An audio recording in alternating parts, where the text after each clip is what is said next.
নবনীরদনিন্দিত কান্তিধারম রসসাগর নাগর भूपवरं। हरे कृष्णा। हम लोग श्रीमद् भागवतम के पहले स्कंद में 18 अध्याय चल रहे हैं। हम लोग आज श्लोक संख्या 46 से शुरू करेंगे। आज हम लोग श्लोक संख्या 46 से 50 तक करेंगे। 46 नंबर श्लोक। धर्मपालो नरपति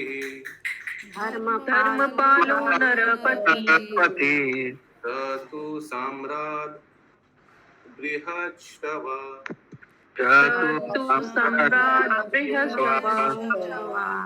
साक्षान् महाभगवतो राजर्षिर्हयमेधयत्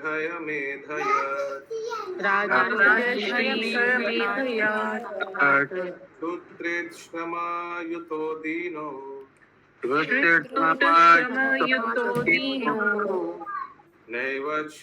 नैवस्मात् चपम् अर्हति।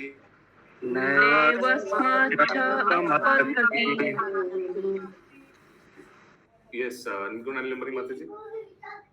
हरे कृष्णा प्रभु जी। हरे कृष्णा प्रभु जी। अद्वैत प्रभु जी। मेरा पोता सबको प्रणाम कर रहा है। हरि बोल हरि बोल। हरे कृष्णा। जय जय बोलो, जय बोलो, जय जय बोलो, जय जय बोलो, प्रणाम करो, जय जय करो। कब आया दुबई से? आज दुबई से पुणे आया हुआ था प्रभु जी। फिर वहाँ से परसों 3-4 दिन पहले यहाँ आया, पुणे से यहाँ आया। अद्वैत प्रभु को स्वागत है क्लास में। उनके लिए हम लोग जोर से एक बार हरि बोल बोलेंगे। हरि बोल हरि बोल हरि बोल। जय जय कर, जय जय कर। Yes start. हरे कृष्णा। सम्राट परीक्षित एक पवित्र राजा हैं। वे अत्यंत प्रसिद्ध हैं और उच्च कोटि के भगवत भक्त हैं। वे राजाओं में संत राजर्षि हैं और उन्होंने अनेक अश्वमेध यज्ञ किए हैं। जब ऐसा राजा भूख तथा प्यास का मारा थका हारा होता है तो वह किसी भी तरह से शाप दिए जाने के योग्य नहीं होता। और एक बार माता जी। सम्राट परीक्षित एक पवित्र राजा हैं। वे अत्यंत प्रसिद्ध हैं और उच्च कोटि के भगवत भक्त हैं। वे राजाओं में संत राजर्षि हैं और उन्होंने अनेक अश्वमेध यज्ञ किए हैं। जब ऐसा राजा भूख तथा प्यास का मारा थका हारा होता है तो वह किसी भी तरह से शाप दिए जाने के योग्य नहीं होता। राजपद संबंधी सामान्य आचार संहिता बताने के बाद तथा यह जताने के बाद कि राजा कोई त्रुटि नहीं कर सकता, अतएव कभी निंदनीय नहीं है। मुनि क्षमिक राजा परीक्षित के विषय में विशेष रूप से कुछ कहना चाह रहे थे। महाराज परीक्षित के विशिष्ट गुणों को यहाँ पर संक्षेप में दिया गया है। यदि राजा परीक्षित की गणना केवल राजा के ही रूप में की जाए तो अत्यंत विख्यात शासक थे, जिन्होंने राजा के धार्मिक नियमों के अनुसार शासन चलाया। शास्त्रों में समस्त वर्णों तथा आश्रमों के कर्तव्य बताए गए हैं। भगवत गीता 18.43 में क्षत्रिय के जिन गुणों का उल्लेख है वे सारे के सारे सम्राट परीक्षित में विद्यमान थे। वे भगवान के महान भक्त भी थे और स्वरूप सिद्ध व्यक्ति भी। ऐसे राजा को शाप देना कदापि उचित नहीं है जब वह भूख और प्यास से थका मांदा हो। इस तरह शमीक ऋषि ने सब तरह से स्वीकार किया कि महाराज परीक्षित को अत्यंत अन्याय पूर्वक शाप दिया गया। यद्यपि सारे ब्राह्मण इस घटना से दूर थे, फिर भी उस ब्राह्मण बालक के बचकाने कार्य ने सारे विश्व की स्थिति बदल दी थी। इस प्रकार ब्राह्मण ऋषि शमीक ने संसार की उत्तम व्यवस्था के अधःपतन का सारा उत्तरदायित्व ग्रहण किया। Thus, Samik Rishi, a Brahmana, took responsibility for all deterioration of the good orders of the world. खुद responsibility लिया। किसी का कोई प्रश्न है? जैसे कभी कभी कोई हादसा होता है तो कभी कभी सोचिए कोई फाइनेंस स्कैम कुछ हुआ राज्य में तो फाइनेंस मिनिस्टर पूरा रिजाइन कर लेता है। वो खुद दायित्व लेता है, हालांकि वो उसने कुछ नहीं किया। आप लोग देखे ऐसे घटना, लेकिन फिर भी वो मंत्री रिजाइन कर देता है। वो खुद दायित्व लेता है कि नहीं, ये ठीक नहीं हुआ।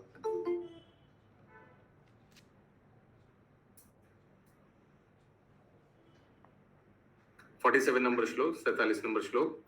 अपापेषु स्वभृतेषु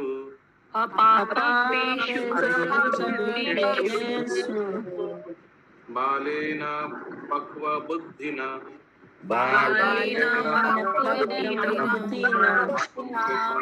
भगवान सर्वात्मा शान्तुमर्हति।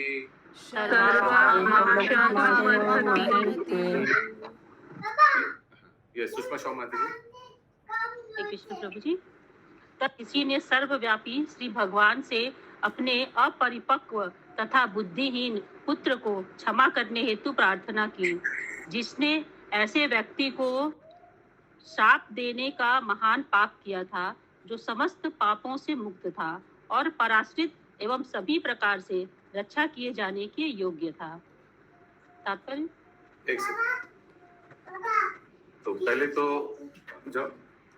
पहले तो उन्होंने रिग्रेट किया ये घटना, और सेकंड उन्होंने अपने पुत्र के लिए प्रार्थना भी किया, क्योंकि बहुत अन्याय किया उन्होंने उनका पुत्र समीक ऋषि ने। आगे तात्पर्य, प्रत्येक व्यक्ति अपने पवित्र या पापमय कार्य के लिए जिम्मेदार होता है। समीक मुनि को यह पूर्व में दिख गया कि उसके पुत्र ने महाराज परीक्षित को शाप देकर महान पाप किया है, क्योंकि वे एक पवित्र शासक थे और महाभागवत होने के कारण समस्त पापों से मुक्त थे। अतएव वे ब्राह्मणों द्वारा रक्षणीय थे। जब भगवत भक्त के प्रति अपराध किया जाता है, तब उसके फलों से छुटकारा पाना अत्यंत कठिन होता है। सामाजिक व्यवस्था के प्रधान पद पर होने के कारण ब्राह्मणों का कर्तव्य है कि वे अपने आश्रितों को सुरक्षा प्रदान करें, न कि शाप दे। ऐसे अवसर आए हैं जब ब्राह्मण ने अपने अधीन क्षत्रिय या वैश्य को उग्र शाप दिया है, किंतु महाराज परीक्षित के साथ कोई ऐसी बात न थी, जैसा कि कहा जा चुका है। अल्पज्ञ बालक ने ब्राह्मण का पुत्र होने के नाते नीरे गर्व के कारण ऐसा किया था। अतएव वह ईश्वरीय नियमों द्वारा दंड का भागी था। श्री भगवान ऐसे व्यक्ति को कभी क्षमा नहीं करते जो उनके शुद्ध भक्त की अवमानना करता है। अतएव राजा को शाप देकर अल्पज्ञ ऋषि ने न केवल एक पाप किया था, अपितु घोरतम अपराध भी किया था। अतएव ऋषि देख सके कि केवल पूर्ण पुरुषोत्तम भगवान ही उनके पुत्र को इस पाप से बचा सकते हैं। अतएव उन्होंने क्षमा याचना के लिए सीधे श्री भगवान से प्रार्थना की, क्योंकि श्री भगवान ही ऐसी बात को मिटा सकते हैं जिसको बदलना असंभव होता है। ऋषि ने उस अल्पज्ञ बालक के नाम पर क्षमा याचना की, जिसमें तनिक भी बुद्धि का विकास नहीं हुआ था। हरे कृष्ण। किसी का कोई प्रश्न है अभी तक? जी, इसमें जब इसको बुद्धि का विकास नहीं हुआ था, तो फिर श्राप देने की क्षमता कैसे इसमें आ गया? ये तो ब्राह्मण होने के नाते उसको ये मिला, ये क्षमता मिला, पावर मिला, ब्राह्मण होने के नाते। उनके पिताजी के कारण? उनके क्या समझा नहीं, क्या बोल रहा है? उनके पिताजी के कारण इनको मिला श्राप देने? ब्राह्मण होने के कारण। अच्छा, ब्राह्मण होने उनको ये मिलता था, ये पावर मिलता था। ब्राह्मण कुल में जन्म लिया तो ये पावर उनको मिला। आगे यहाँ पर प्रश्न उठाया जा सकता है कि चूंकि ऐसी श्री भगवान की इच्छा थी कि महाराज परीक्षित उस विषम परिस्थिति में पड़े जिससे इस जगत से उनका उद्धार हो सके, तो फिर क्यों एक ब्राह्मण बालक को इस अपराध के लिए उत्तरदायी ठहराया गया? इसका उत्तर यह है कि यह अपराध एक बालक से ही हुआ था, अतएव उसे आसानी से क्षमा किया जा सकता था। इस प्रकार पिता की प्रार्थना स्वीकार कर ली गई। लेकिन यदि यह प्रश्न उठाया जाए कि समस्त ब्राह्मण जाति को सांसारिक विषयों में कली को प्रवेश देने हेतु क्यों उत्तरदायी ठहराया गया, तो इसका उत्तर वराह पुराण में मिलेगा। इसके अनुसार जो असुर श्री भगवान के शत्रु थे, किंतु जो श्री भगवान द्वारा मारे नहीं गए थे, उन्हें कलयुग का लाभ उठाने हेतु ब्राह्मण परिवारों में जन्म लेने की अनुमति दी गई। परम दयालु श्री भगवान ने उन सबको पवित्र ब्राह्मणों के परिवारों में जन्म लेने का अवसर प्रदान किया, जिससे वे मोक्ष लाभ कर सकें। माता जी 2 सेंटेंस पूर्व से फिर से एक बार प्लीज करिए। ठीक है प्रभु। लेकिन बराह पुराण से पढ़ रहे हैं। लेकिन ये प्रश्न उठा जा सकता है। अच्छा, हाँ, लेकिन यदि यह प्रश्न उठाया जाए कि समस्त ब्राह्मण जाति को सांसारिक विषयों में कली को प्रवेश देने हेतु क्यों उत्तरदायी ठहराया गया, तो इसका उत्तर वराह पुराण में मिलेगा। इसके अनुसार जो असुर श्री भगवान के शत्रु थे, किंतु जो श्री भगवान द्वारा मारे नहीं गए थे, उन्हें कलयुग का लाभ उठाने हेतु ब्राह्मण परिवारों में जन्म लेने की अनुमति दी गई। हरे कृष्ण। एक second. So demons who acted, जो असुर भगवान के विरुद्ध में थे लेकिन भगवान के द्वारा मारे नहीं गए थे, जो भगवान के द्वारा मारे गए सब ब्रह्म ज्योति में चले गए, और जो नहीं मारे गए वो ब्राह्मण परिवार में जन्म लिया कलयुग में। ये वराह पुराण में लिखा हुआ है। अरे डरिए मत, हम पूछने वाले नहीं है कि यहाँ ब्राह्मण में कौन कौन है। यस, आगे। परम दयालु श्री भगवान ने उन सबको पवित्र ब्राह्मणों के परिवारों में जन्म लेने का अवसर प्रदान किया, जिससे वे मोक्ष लाभ कर सके। लेकिन असुरों ने इस अवसर का लाभ उठाने के बदले ब्राह्मण होने के गर्व से फूलकर ब्राह्मण संस्कृति का दुरुपयोग किया। इसका ज्वलंत उदाहरण समिक मुनि का पुत्र है।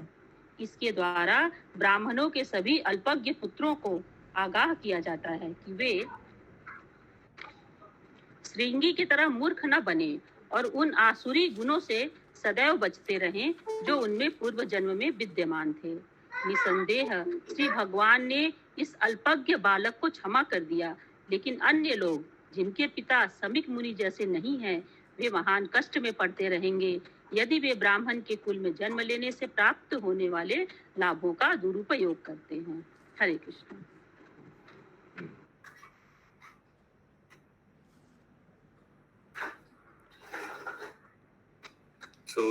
समिक ऋषि शुद्ध भक्त थे भगवान का। तुरंत वो पाश्चात्य हुआ, उन्होंने अपने पुत्र के लिए प्रार्थना किया। He was genuine devotee. लेकिन अगर कोई साधारण व्यक्ति होता तो पाश्चात्ताप नहीं करता, उसको लगता कि श्राप उनका पुत्र का देना उचित हुआ, ठीक किया, श्राप दिया। किसी का कोई प्रश्न है इस तात्पर्य में? 48 नंबर श्लोक। अभी जो श्लोक हम लोग पढ़ेंगे रियली स्ट्रॉन्ग श्लोक है। श्रील प्रभुपाद यूज करते हैं, राधेश्याम प्रभु का इसका पीछे एक लेक्चर है, टिट फॉर टैट। देखिएगा अगर हो सके तो यूट्यूब में। बहुत स्ट्रॉन्ग श्लोक है। प्रचारक को इस श्लोक को कंठस्थ करना चाहिए, कंठस्थ करना चाहिए। इतना इंपॉर्टेंट श्लोक है, आप लोग मार्किंग करके रखिए। तिरस्कृता विप्रलब्ध सत्याशिप्ता हता अपि नस्य तत्प्रति कुर्वन्ति भक्ता प्रभवो अपि हि तिरस्कृता विप्रलब्ध शिप्ता हता अपि तस्य तत्प्रति कुर्वन्ति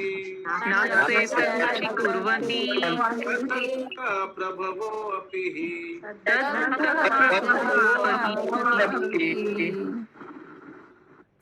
यस पंकज मिश्र बजेश प्रभु। हरे कृष्ण प्रभु, आपने ये लर्न करवाया हुआ था पहले।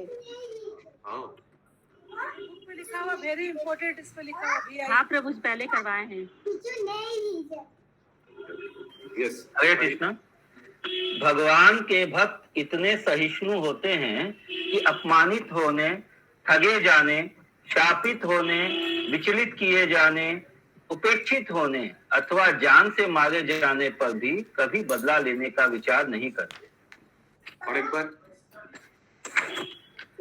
भगवान के भक्त इतने सहिष्णु होते हैं कि अपमानित होने, ठगे जाने, शापित होने, विचलित किए जाने, उपेक्षित होने अथवा जान से मारे जाने पर भी कभी बदला लेने का विचार नहीं करते। ओके, तो ये श्लोक हम लोग के लिए बहुत इंपॉर्टेंट है, हम लोग को सीखना है इससे।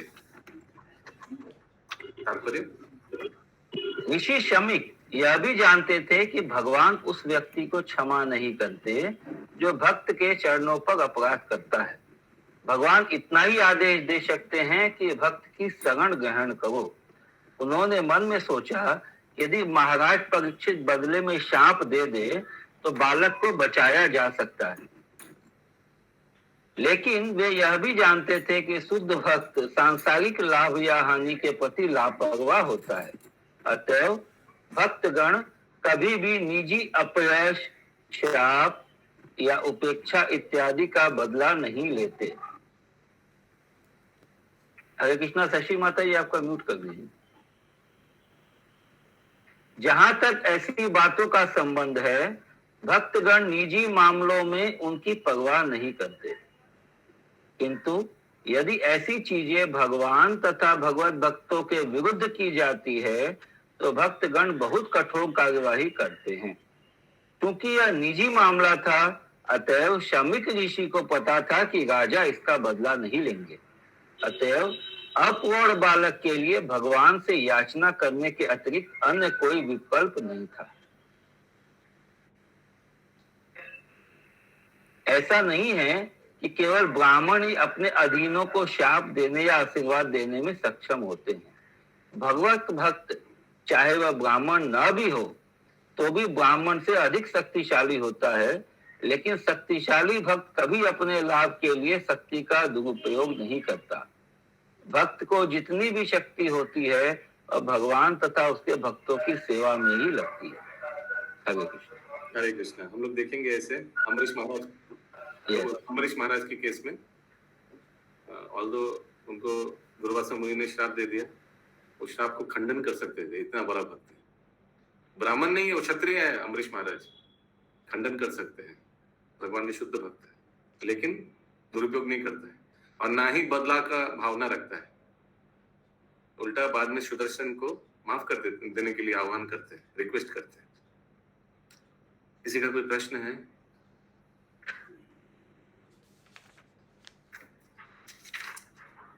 और एक बार तात्पर्य और एक बार अनुवाद पढ़िए पंकज प्रभु।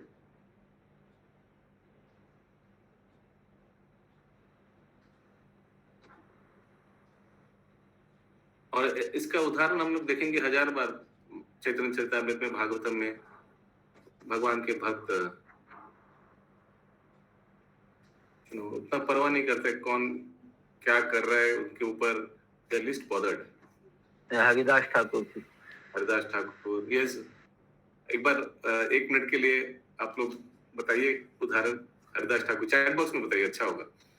हरिदास ठाकुर, गोपाल चापाल, यस। महाप्रभु ने गोपाल चापाल को कैसे क्षमा कर दिया, यस, एक्सीलेंट एग्जाम्पल।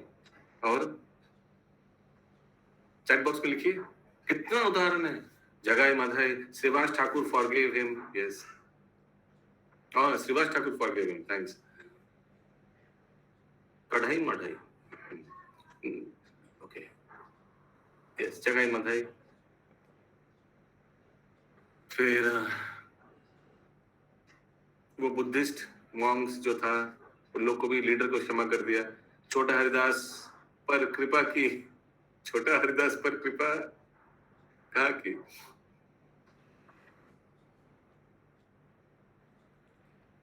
छाछ वाला, हरि बोल।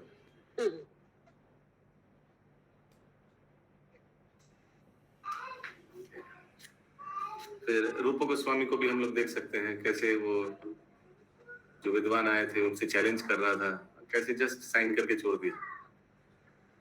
हर एक का उदाहरण हो सकता है, हर एक का।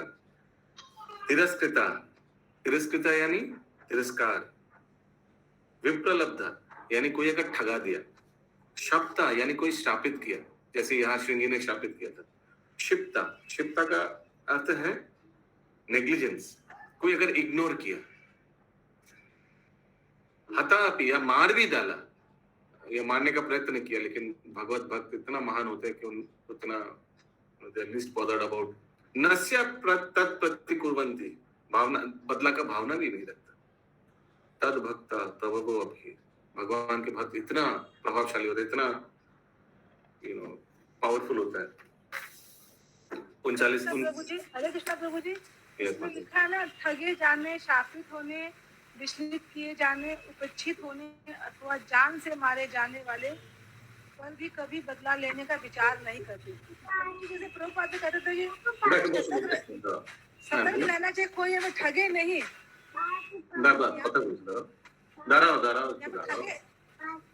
ठगे जाने में भी हम लोग को कुछ विचार नहीं करना चाहिए, कोई हमें ठगे तो। बदला का भावना नहीं रहता है। एक सेकंड दादा बाबा, एक सेकंड गोविंदो, एक सेकंड जाओ, पंकज को थोड़ा हैंडल कीजिए। हरे कृष्ण। हाँ बोलिए माता। कोई हमें ठगे तो हम उसके बारे में कोई विचार नहीं करें।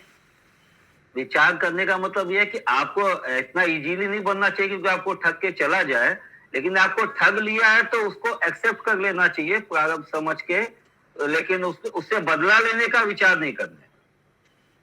यहाँ पे बोला कि बदला लेने का विचार नहीं करता, उसका नुकसान भी हुआ है तो भी उसको बदला लेने का विचार नहीं करता। कोई आपको ठग लिया है, उसे बचने का प्रयास करने के लिए प्रभुपाद जी बोले हैं कि आप सावधान रहिए, इंटेलिजेंट रहिए, लेकिन ये नहीं बोले कि कोई आपको ठग लिया था आप उससे बदला लीजिए,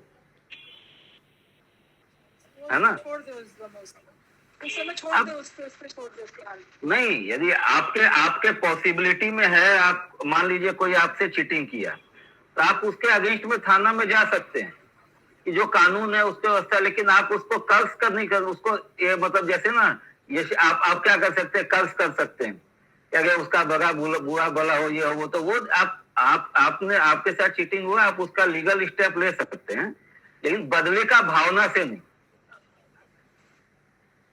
क्योंकि प्रभुपाद जी ये भी तो बताते हैं ना कि जीवों का ये दोष है, ये मतलब चीटिंग प्रोपेंसिटी जो है हर एक के अंदर में रहता है, तो ये वो जीव है, उसका भी ये दोष है, तो उसको उस चश्मे से देखना चाहिए कि वो एक जीव का दोष है, उसके लिए उसका जितना इन्वॉल्वमेंट है उससे आपको बदले का भावना उसमें नहीं रहना चाहिए कि आपको उसे प्रतिशोध बचाव के लिए देने का बचना, हाँ बचने का प्रयास जरूर करना चाहिए। आपको पता चल रहा तो आप निश्चित रूप से बचिए, लेकिन बचने का प्रयास और बदला लेने अलग अलग चीज है। अलग अलग चीज है, वो प्रभु समझ गए कि हम बच के रहें, कि हमको कोई बेवकूफ बना बिल्कुल बचना तो जरूरी है। हाँ, बच के रहें, तो वो बेवकूफ बनाते रहेगा, ठगते रहेगा हमको। हरे कृष्ण। तो एक चीज हम लोग को समझना है, इस श्लोक में बताया गया है कि बदले का भावना नहीं रहता है, यू नो, हमको ठगाया मैं भी छोड़ूंगा नहीं, मैं भी ठगाऊंगा, ओके, ये चीज है। लेकिन जैसे बताया प्रभु ने, ऑफ कोर्स हम लोग केयरफुल रहेंगे, हम लोग अपने आप को प्रोटेक्ट करेंगे so that we don't get cheated, लेकिन बदले के भावना नहीं रखेंगे। ख्याल रखिएगा। हाँ ठीक है। But we can also take steps to recover. हाँ, यदि हमारे साथ चीटिंग हुआ है, we can take steps to recover, but without any enmity. Without any enmity, yes.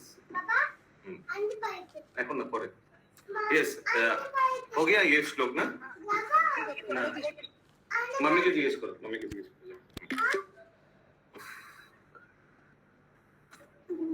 हरे कृष्णा गोविंद, हरे कृष्णा, आमी गोविंद, आमी गोविंद, हरि बोल, आमी गोविंद, हरी बोल। ये बच्चे गोविंदो खिलाएगा, तो प्यारा हाथ में कुछ लेके आया, बाबा खाओ। 49 नंबर श्लोक। इति पुत्र कृतघ्नेन वनुताप्तो महामुनिः स्वयं विप्रकृतो राज्ञा नैवं तद् अचिन्तयत्।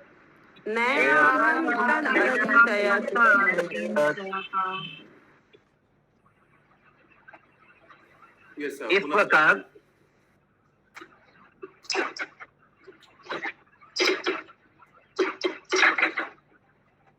पूनम जसवाल माता जी। हरे कृष्ण प्रभु जी, एक मिनट।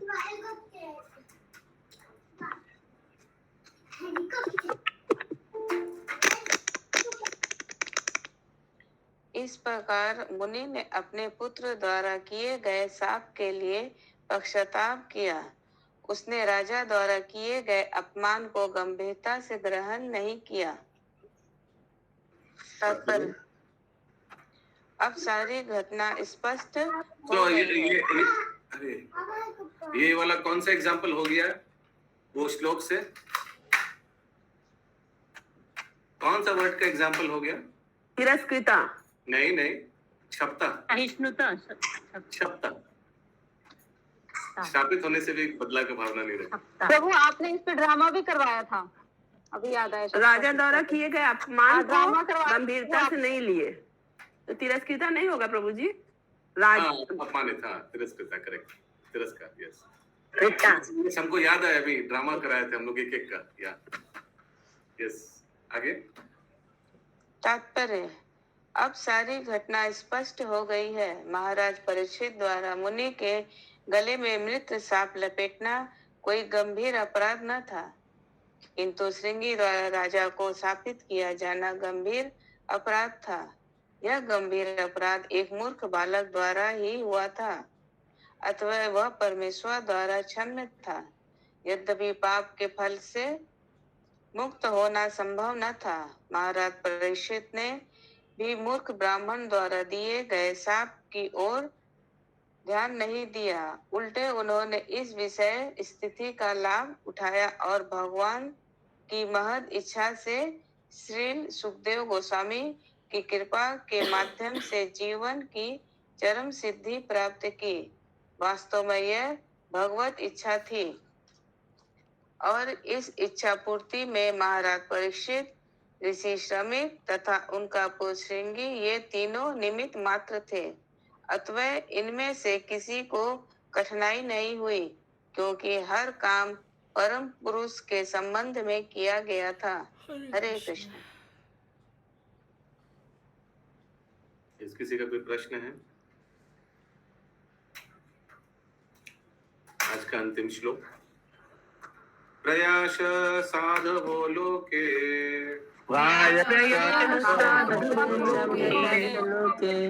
परेर्द्वन्द्वेषु योगितः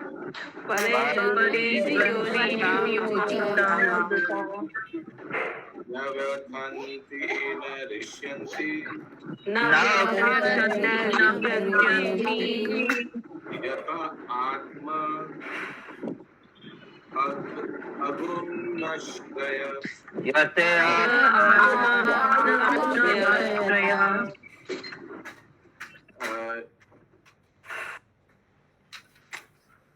यस भारतीय गोविंद। सामान्यतः अध्यात्मवादी अन्य व्यक्तियों द्वारा संसार के द्वंद्वों में लगाए जाने पर भी व्यथित नहीं होते, ना ही वह आनंद लेते हैं, क्योंकि वह आध्यात्म के संलग्न रहते हैं। आध्यात्म में संलग्न रहते हैं। फिर से पढ़े प्रभु जी एक बार। सामान्यतः अध्यात्मवादी अन्य व्यक्तियों द्वारा संसार के द्वंद्वों में लगाए जाने पर भी व्यतीत नहीं होते, ना ही वे आनंद लेते हैं, क्योंकि वे आध्यात्म में संलग्न रहते हैं। प्रभु जी ये क्या व्यथित मतलब क्या हुआ? वो तो समझिए सामान्यतः अध्यात्मवादी अन्यों द्वारा संसार के द्वंद्वों में लगाए जाने पर पीड़ित होते हैं। व्यथित नहीं होते, मतलब पीड़ित होते हैं। ये सब जो होते हैं उनको एंटरटेन भी नहीं मिलता है। ऐसा नहीं कि उनको ये सब अच्छा भी लगता है। एक तो भौतिक कार्य से डिस्टर्ब नहीं होता है और अच्छा भी लगता है, वैसे नहीं भी नहीं है। वो अपना भगवत भक्ति लेकर वो उधर ही मग्न है। ओके ठीक है। अध्यात्मवादी जन ज्ञानी, योग्य, योगी तथा भागवत भक्त होते हैं। ज्ञानियों का लक्ष्य ब्रह्म में तदात्कार होने की सिद्धि प्राप्त करना होता है। योगी सर्वव्यापी परमात्मा की अनुभूति करना चाहते हैं और भक्तगण श्री भगवान के व्यक्तित्व के दिव्य प्रेममय सेवा में संलग्न रहते हैं। और एक बार भारती माता जी ये सेंटेंस। आध्यात्मवादी जन ज्ञानी, योगी तथा भगवत भक्त होते हैं। ज्ञानियों का लक्ष्य ब्रह्म में तदात्कार होने की सिद्धि प्राप्त करना होता है। योगी सर्वव्यापी परमात्मा की अनुभूति करना चाहते हैं और भक्तगण श्री भगवान के व्यक्तित्व की दिव्य प्रेममय सेवा में संलग्न रहते हैं।